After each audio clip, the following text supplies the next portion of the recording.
Quem está sentindo a presença de Deus aí? Aleluia. Quando eu estava ouvindo esse louvor, eu fiquei assim, impactado. Se assente por um instante, porque a presença de Deus ela é importante. A Bíblia diz que Israel vai à guerra e perde a arca da aliança, que simbolizava a presença de Deus. Não deram muita importância para isso, mas Davi era um homem de Deus que dava importância. E Davi queria a presença de Deus perto dele, todo dia, toda hora, todo momento, a todo minuto. Mas quando eles resolvem trazer a arca, a Bíblia diz que a arca não podia ser carregada em qualquer lugar, tinha que ser levado nas costas do sacerdote. Era a presença de Deus, escolhida por Deus, era o poder de Deus, era a presença de Deus aqui na terra, aleluia. E a Bíblia diz que eles colocaram a arca numa carroça. Entenda uma coisa desde já: carroça é coisa de filisteu, carroça é coisa de ímpio. Deus mandou carregar na mão de sacerdote. Não é na mão, não é em carroça que se carrega a presença de Deus. E quando a presença de Deus, ela não precisa do poder do homem, porque aquilo que é do céu não depende do que é da terra, mas o que é da terra depende do que é do céu. Entenda isso. Pai, seja feita a tua vontade, assim na terra como é feita no céu. Não é no céu como é feito na terra, é diferente. E a Bíblia diz que ali Uzá toca na arca quando os bois tropeçam. Deus não precisa de ninguém segurar a tua presença. Deus não precisa de mim para segurar a tua presença, mas Ele quer fazer presença no meio de nós. E a Bíblia diz que ele morre na hora. E Davi teme e larga a arca na casa de Obed-edom. Sabe o que a presença de Deus fez na casa de Obed-edom? Eu estou dizendo isso porque o Espírito de Deus mandou eu dizer, por causa desse louvor que eu acabei de ouvir. A casa de Obed-edom estava destruída. Na sua terra não dava nada. Sua vida conjugal não era boa. Não tinha filhos, não tinha fruto. Mas a presença de Deus trouxe renovo no casamento. A presença de Deus traz fartura no que você planta e traz filho para aquilo que é estéril. Isso é a presença de Deus.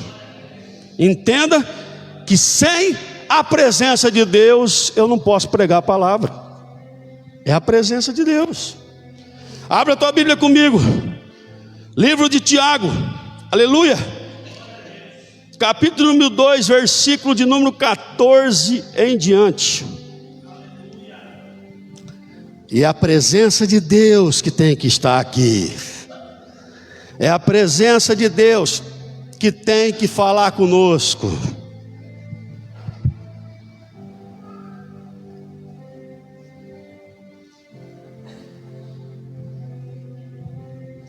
Às vezes eu fico pensando, né, com tanta imperfeição, com tanto erro, mas Deus quer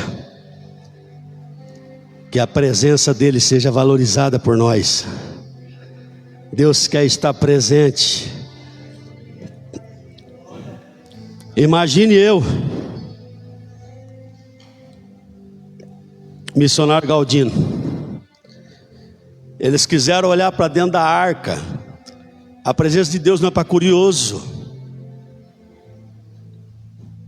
Quiseram colocar a arca na presença de Dagon. Dagon se prostrou diante da presença de Deus, porque até o diabo tem que se render diante da presença de Deus. Aí, irmão Davi, insistiram, porque Dagon se colocou de pé de novo. Eles ergueram, né, uma estátua e colocaram diante da arca de novo. No outro dia ficou sem cabeça e sem os braços, porque ninguém pode resistir à presença de Deus. Aí que está o negócio. Então queira, deseje a presença de Deus. Agora sim, se coloque de pé. Tiago 2,14. Meus irmãos, qual é o proveito se alguém disser: Quem tem fé, mas não tiver obras, pode acaso semelhante fé salvá-lo? Se um irmão ou uma irmã estiverem carecidos de roupa e necessitados de alimento cotidiano, e qualquer dentre vós dizer: ide em paz, aquecei-vos e fartai-vos, sem contudo lhes dar o necessário para o corpo, ou qual é o aproveito disso? Assim também a fé, se não tiver as obras, por si só está morta. Mas alguém dirá: tu tens fé e eu tenho obras. Mostra essa tua fé sem as obras, e com as obras te mostrarei a minha fé. Crês tu que Deus é um só? Fazes bem, até os demônios creem e tremem. Queres, pois, ficar certo, ó homem insensato, de que a fé sem obras é inoperante? Não foi por obras que Abraão, nosso pai, foi justificado, quando ofereceu sobre o altar o próprio filho Isaque? Vês como a fé operava juntamente com as suas obras, e com efeito, pelas obras que a fé se consumou, se cumpriu as escrituras, ao qual diz: ora, Abraão creu em Deus, e isso lhe foi imputado por justiça, e foi chamado amigo de Deus. Verificai que uma pessoa é justificada por obras, e não por fé somente. Da igual modo, não foi também justificada a obra da meretriz Raabe, quando acolheu os emissários e o fez partir por outro caminho? Pai, eu quero te agradecer pela tua palavra. Essa é a tua palavra, e a tua palavra é a verdade. Fala comigo, fala conosco nessa noite, Senhor. Eu não tenho nada de mim para oferecer, ó Deus, para a tua igreja, mas o Senhor e a sua presença tem algo importante para nos oferecer toda hora, todo minuto, todo segundo. Nos ensina, nos ajuda a aprender, nos ajuda a entender, e que o Senhor venha me usar como um canal de bênção nas tuas mãos, no nome de Jesus, amém. Se assente, glorificado é o nome de Jesus. Queridos irmãos em Cristo Jesus, quando nós estamos lendo o capítulo 2 do livro de Tiago, no versículo 14 em diante, a qual nós estamos pregando a palavra expositiva, e a qual o texto está aqui, para que nós venhamos ler nesta noite e ministrar sobre esse texto. Nós estamos aqui vendo nosso irmão Tiago falar aqui. A primeira coisa que já me chama a atenção: Tiago não está falando com qualquer público. Tiago está falando, meus irmãos. Tiago está falando com a igreja. Tiago está falando comigo, está falando com você, está falando com os crentes, com os cristãos da sua época. Quando nós olhamos aqui, Tiago está dizendo a respeito, dando uma orientação a respeito da fé sem obra e do que é uma fé com obras. Tiago está citando que existem, se ele está citando, é porque existe pessoas que às vezes têm uma certa fé, até creem, porque a fé é o crer, amém? Então eu creio em Jesus Cristo, eu tenho fé em Jesus Cristo, eu aceitei a Jesus, eu creio nele. Só que ele está dizendo que tem alguns irmãos aqui, ele está dizendo que tem algumas pessoas aqui que estão achando que a fé sem ter as obras, ou sem praticar as obras, ele está dizendo que é uma fé morta. Olha que coisa interessante.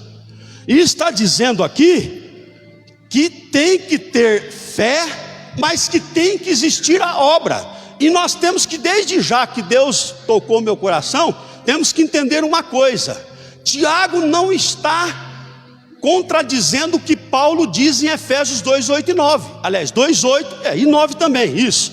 Paulo diz: pela graça sois salvos mediante a fé.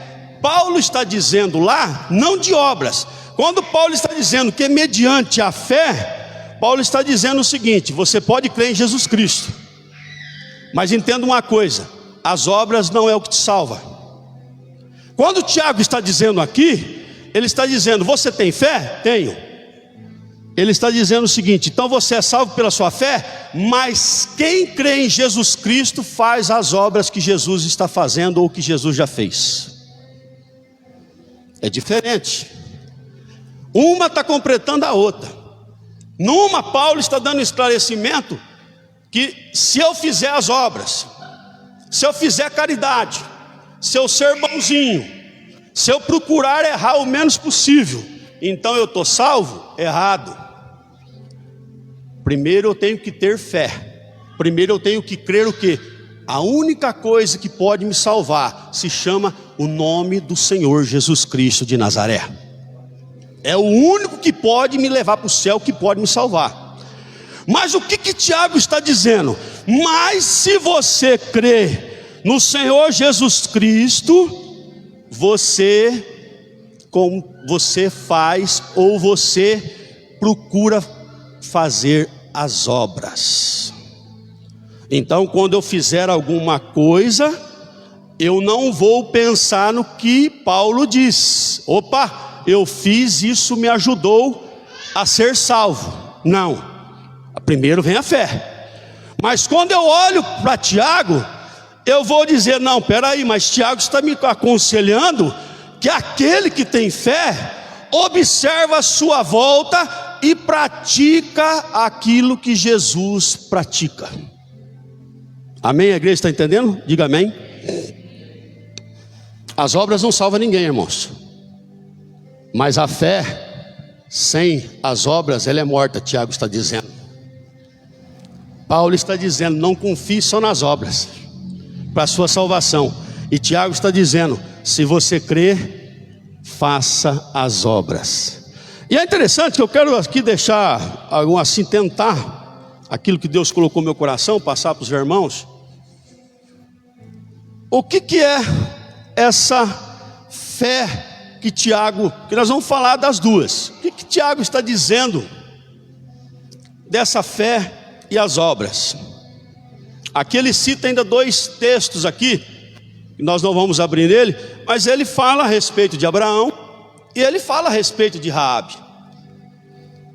Veja só, a primeira coisa, Abraão, quando leva Isaque ao Monte Moriá, ele não está dizendo com essas palavras, mas ele está deixando bem claro: Abraão foi pela fé.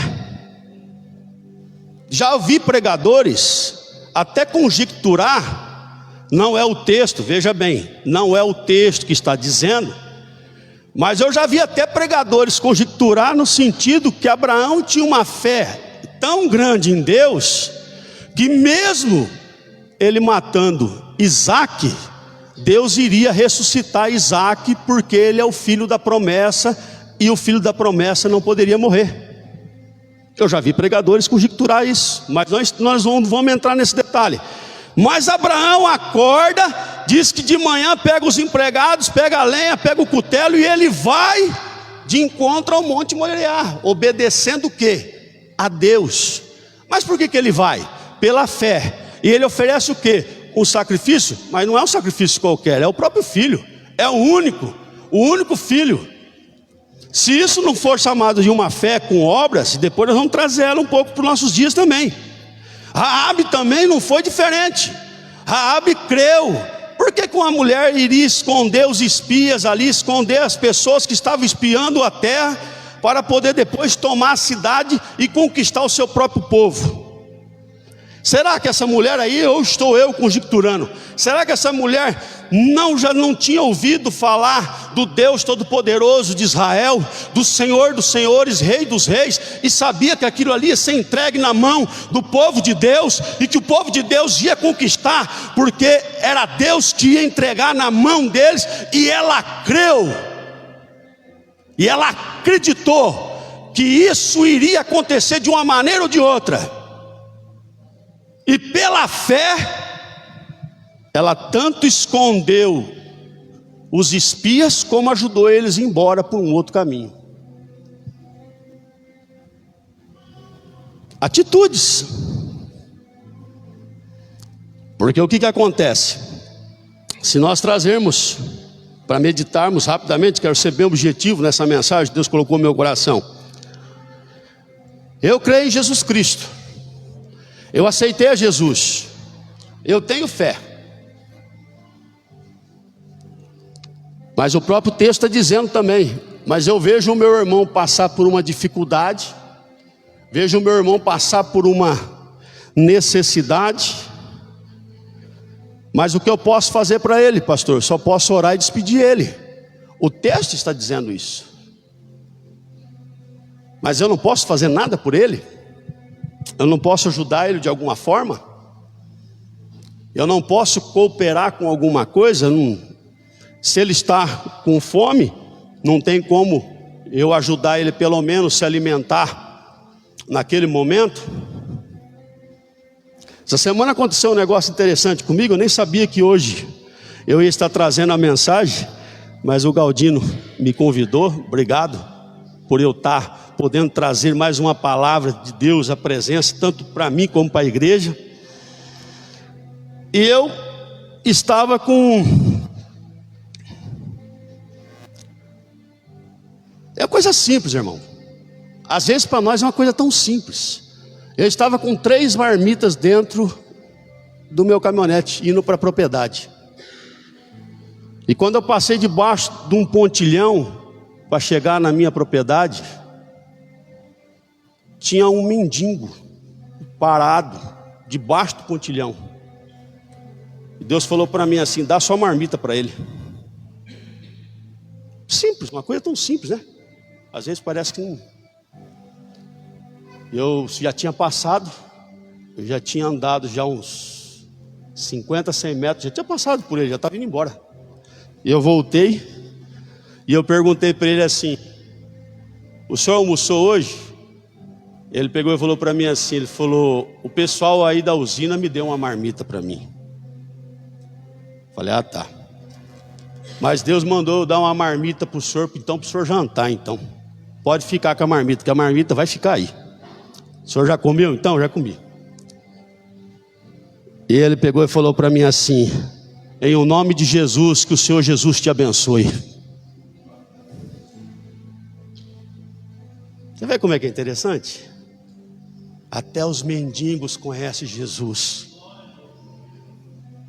Até os mendigos pregam o evangelho de Jesus. Até os mendigos sabem agradecer por a marmita que vai comer na hora da janta. Mas eu tenho fé. Mas se Deus mandar eu entregar a marmita, eu não entrego. É a minha comida. Quem tem que comer sou eu. Eu amo a Jesus Cristo, tenho fé, mas eu não faço nada para mudar a minha sociedade. Eu estando salvo, a sociedade que se vire. O evangelho é para todos. Quem crê vai ser salvo, quem não crê vai ser condenado. Eu não tenho nada com isso. Eu tenho fé, mas eu vivo dentro da minha casa e eu não tento fazer nada para mudar a minha família.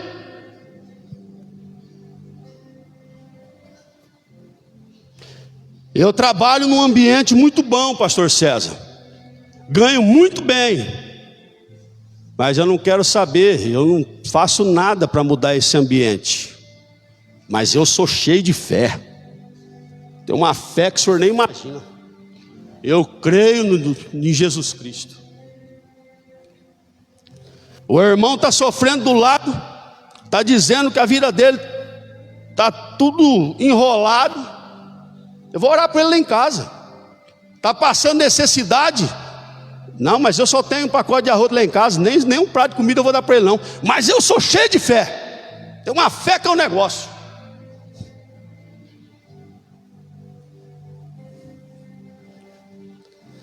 A realidade, irmãos, quando eu estava lendo esse texto, Deus estava falando comigo. Ter fé é muito bom. Ter fé é o principal. ter fé é muito importante. Ser uma pessoa que creia, que tenha aquele sentimento de acreditar, de confiar em Deus, isso é muito bom. Quem tem isso só tem que agradecer. A certeza que Deus está no controle, sempre digo isso, no controle de tudo da nossa vida. Mas o problema é que vai se passando o tempo e a gente parece que vai ficando anestesiado, vai ficando insensível, a sensibilidade vai indo embora, e nós já nos preocupamos com o que está à nossa volta, e às vezes isso acaba se tornando uma religiosidade. Eu não vim aqui na igreja, eu sempre digo isso, sempre vou dizer, eu não vim aqui na igreja porque eu não tinha outra coisa melhor para fazer hoje. Eu não venho na igreja porque é o dia de eu pregar, ou eu deixo de vir porque eu não vou pregar.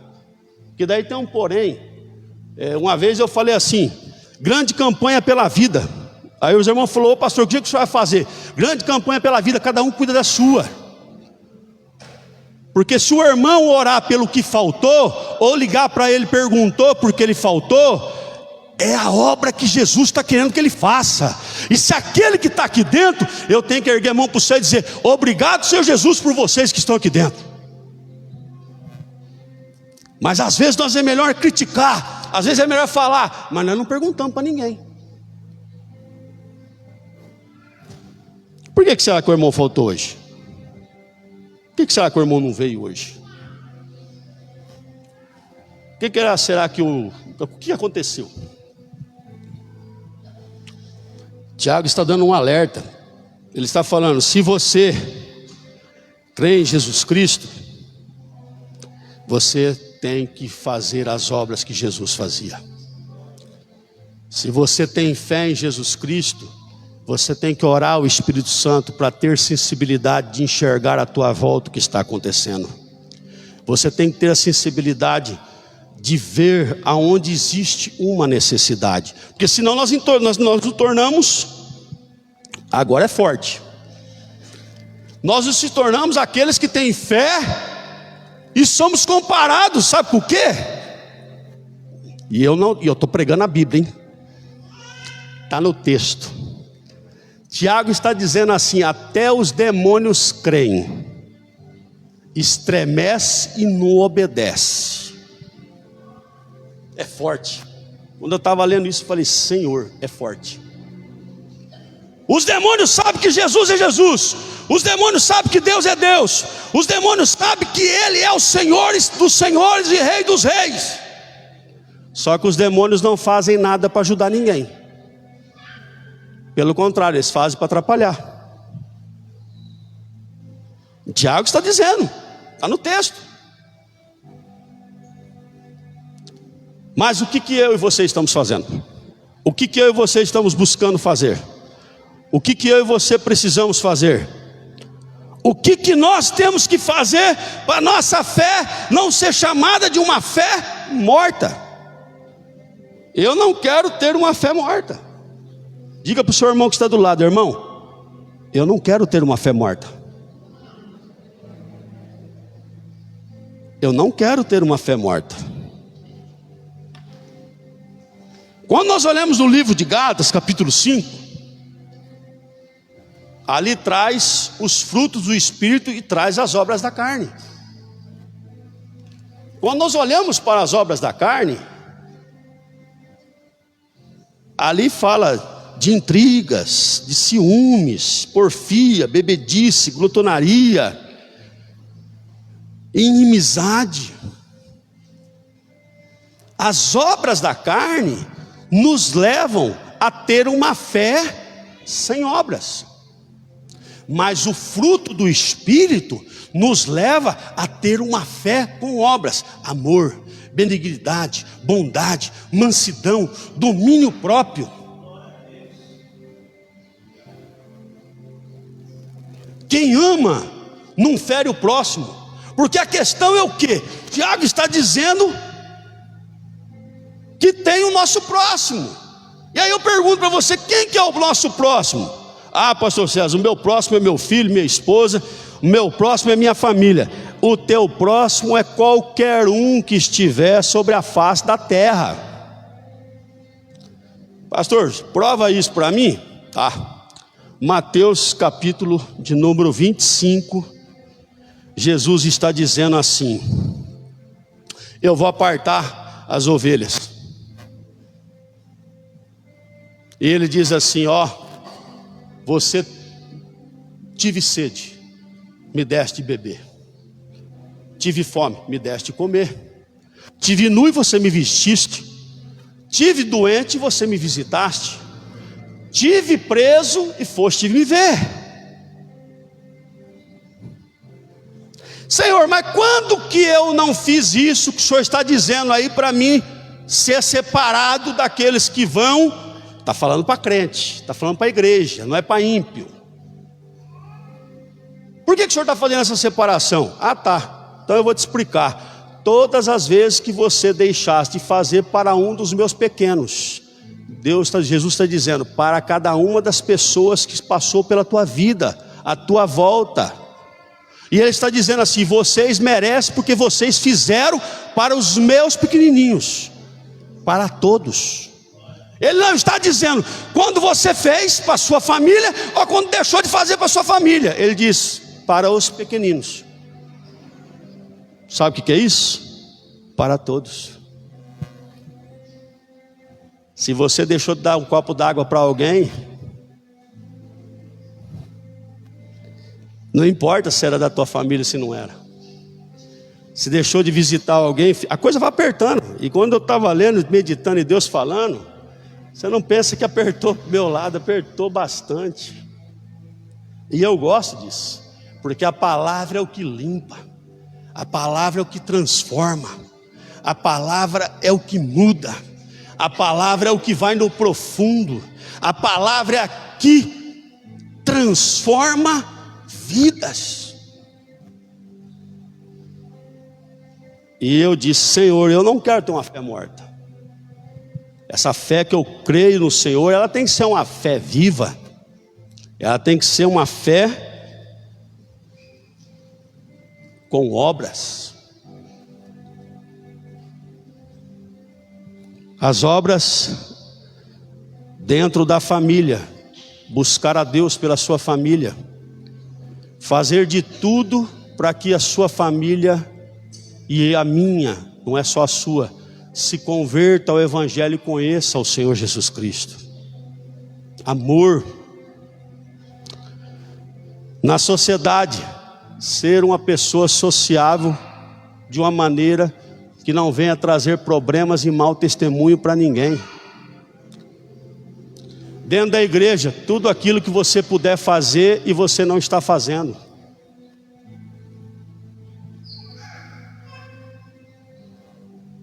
A fé, ela tem que estar envolvida com isso. A fé, ela tem que acompanhar. Pastor, eu não perdoo. Fé sem obra é morta. Se a Bíblia está mandando perdoar, se a Bíblia diz que tem que liberar o perdão, você não consegue? Peça ajuda ao Senhor que Ele vai te ajudar. Mas o perdão tem que estar liberado. Tem que existir um perdão. Como é que você vai morar no céu comigo sem me perdoar? E eu vou morar com você sem perdoar você? Será que tem dois céus? Será que tem uma repartição lá que Jesus vai colocar? Ó, vocês são aqueles que não perdoaram os daqui. A Bíblia não está dizendo isso. Nunca disse isso. Como é que fica essa situação? Deus, Ele proporciona coisas maravilhosas, irmãos. Essa semana, uma foi essa semana. 2 pessoas que tentaram me prejudicar de tudo quanto é jeito. Com uma delas eu orei. E disse: Senhor, perdoa os pecados dele, perdoa os meus também. Se eu errei alguma coisa com ele, tive falta com ele, e daquilo que ele teve falta comigo, Eu vou perdoar ele hoje no nome de Jesus e vou abrir meu coração. Não quero mais ficar pensando nisso com raiva, com rancor, com ódio. A outra pessoa me mandou uma mensagem para mim: pastor, eu quero pedir perdão para o senhor.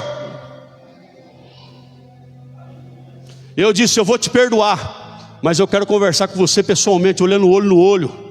Porque o perdão não é pelo zap, não é por telefone. O perdão tem que ser olho no olho, ter um abraço e se perdoar de verdade. Mas as duas pessoas, Deus tirou do coração. E pensa que uma pessoa tentar te prejudicar, você de tudo quanto é jeito, irmão, para você, só quem passa que sabe.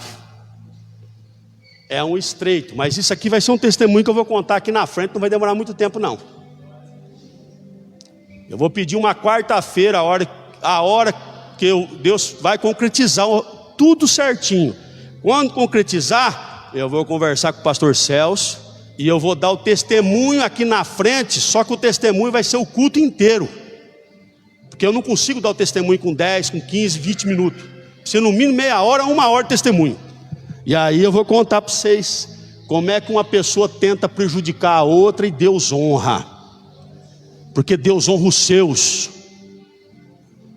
Como é crer naquele que está na presença de Deus, é crer que não tem dificuldade, não tem problema, não tem situação, não tem questão. Não tem nada que Deus não possa fazer na vida daquele que crê no nome de Jesus. Testemunhar. Testemunhar das vitórias, testemunhar das bênçãos. Mas a Bíblia está dizendo que eu tenho que ter fé e eu tenho que ter obras. Porque se eu não fizer as obras, uma delas é o perdão, né? Eu tenho que perdoar o próximo. Eu tenho que perdoar aquele que me ofendeu. A Bíblia diz que eu tenho que orar pelos meus inimigos. Mas às vezes eu não oro nem pela minha família. Como é que tem obra? Como é que faz? Não oro nem para os inimigos e não oro nem para os familiares. Não oro para a igreja. Não oro pela vida do pastor. Não oro pela vida dos irmãos. Mas eu sou um homem cheio de fé. Eu tenho uma fé que o negócio é... Você não imagina o tamanho da minha fé. Não oro para missões. O missionário está lá. Não estou nem aí com ele, ué. O problema é dele, ele que se resolveu ir para lá, ele que se vira. Olha que negócio bom. É interessante isso aí. Mas a gente tem que tomar cuidado, irmão. Tem que tomar cuidado para que o tempo não largue a igreja na insensibilidade. Ver uma situação e não atender a situação. Ver uma situação e deixar essa situação de lado. Eu sou irmão dos irmãos quando tudo vai bem. Se o negócio for mal, não pergunta nada para mim não, que eu estou fora. Eu não quero saber dessa conversa não. Entendeu? Nós temos que crer na palavra e viver a palavra. É isso que Tiago está dizendo. Você tem fé? Tem. Então você pratica essa sua fé. Está dizendo para os irmãos. Não deixe essa sua fé ser morta, porque alguém pode vir com as obras e jogar na tua cara e dizer que ele tem mais fé do que você fazendo o que ele faz. É isso que Tiago está dizendo. Pelas obras, outro vai falar: eu tenho mais fé do que o céu que eu estou fazendo aqui.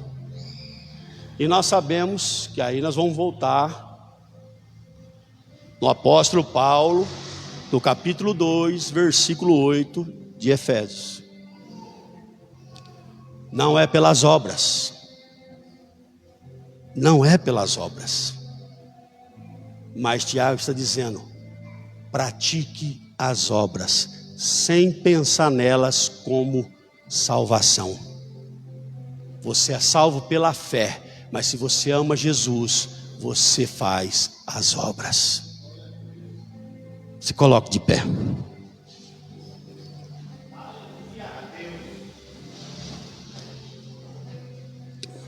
Põe a mão no seu coração. Senhor meu Deus e meu Pai, esta é a tua palavra. Palavra abençoada para a minha vida, Palavras abençoadas para nossas vidas. E nesta oração, Senhor, eu quero te fazer um pedido no nome de Jesus. Que o teu Santo Espírito, Espírito de poder, Espírito Santo de maravilha, que está presente em nosso meio, Espírito Santo Consolador, Espírito Santo da verdade, venha nos ajudar. Nos ajude, Senhor, para que a nossa fé não seja uma fé morta. Nos ajude, Senhor, para que a nossa fé seja uma fé genuína e viva. Nos ajude, Senhor, para que a nossa fé seja uma fé verdadeira, mas uma fé com atitude.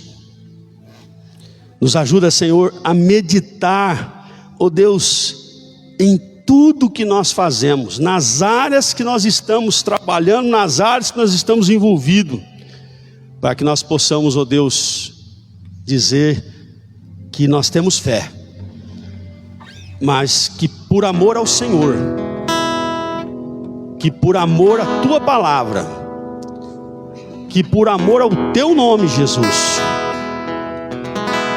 nós estamos fazendo também as obras também, em nome de Jesus, amém.